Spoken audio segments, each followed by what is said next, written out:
Big boss హౌస్లో second week ముందు week మించిన ఫైర్ అయితే కనిపించేసింది. ఇక మొత్తానికి 8 మంది కంటెస్టెంట్ నామినేట్ అవుతూ వచ్చేసారు. అందులో విష్ణుప్రియ, నైనిక, నిఖిల్, ఆదిత్య, పృథ్వీ, మణి, శేఖర్ బాస్, సీత వీళ్ళు 8 అయితే నామినేట్ అవుతూ కనిపించేశారు. ఇక సీత అయితే ఇచ్చి పడేసిందని చెప్పుకోవచ్చు.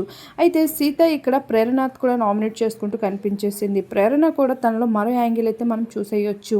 ఇక కిరాక్ సీత, సోనియాల మధ్యన చాలా గొడవ జరిగింది. ఆఖరికి కిరాక్ సీతకి వచ్చిన కోపానికి బొక్కలో అన్న మాటకి సోనియా అయితే అది పట్టుకొని సాగదీస్తూ కనిపించేసింది కిరాక్ సీతని నెగిటివ్ చేయాలని. కానీ కిరాక్ సీత మాత్రం తన మాటల్ని చాలా కంట్రోలింగ్. ఇక సోనియా నైనికని కూడా నామినేట్ చేసింది. అది కూడా చెత్తబొట్టుకి సంబంధించిన కాన్సెప్ట్లో. అయితే అది నేను చేయలేదు కదా అని నైనిక అంటే, నీ టీం చేసిందంటే అది నువ్వు చేసినట్లే కదా అంటూ మాట్లాడుతూ నామినేట్ చేయడం జరిగింది. అంటే ఇక్కడ ఈ వీక్లో జరిగిన గేమ్కి సంబంధించిన 2 టీమ్స్ డివైడ్ కావడంతో ఒకరి టీం ఒకరి పైన నామినేట్ చేసుకుంటూ అయితే ఇక్కడ కనిపించారు క్లియర్గా. అయితే ఈ నామినీ ప్రాసెస్లో ఒకే కంటెస్టెంట్కి 2 నామినేషన్స్ పడితే మాత్రమే వాళ్ళు ఇంకా నామినేట్ అయినట్లు కన్సిడర్ చేస్తామంటూ బిగ్ బాస్ చెప్పుకుంటూ వచ్చారు. అలా మొత్తానికి 8 మంది కంటెస్టెంట్స్ అయితే నామినేట్ అవుతూ కనిపించారు. మరి ఈ వీక్ ఎవరు ఎలిమినేట్ అవుతారో అనిపిస్తుంది అనేది తప్పకుండా కామెంట్ చేయండి.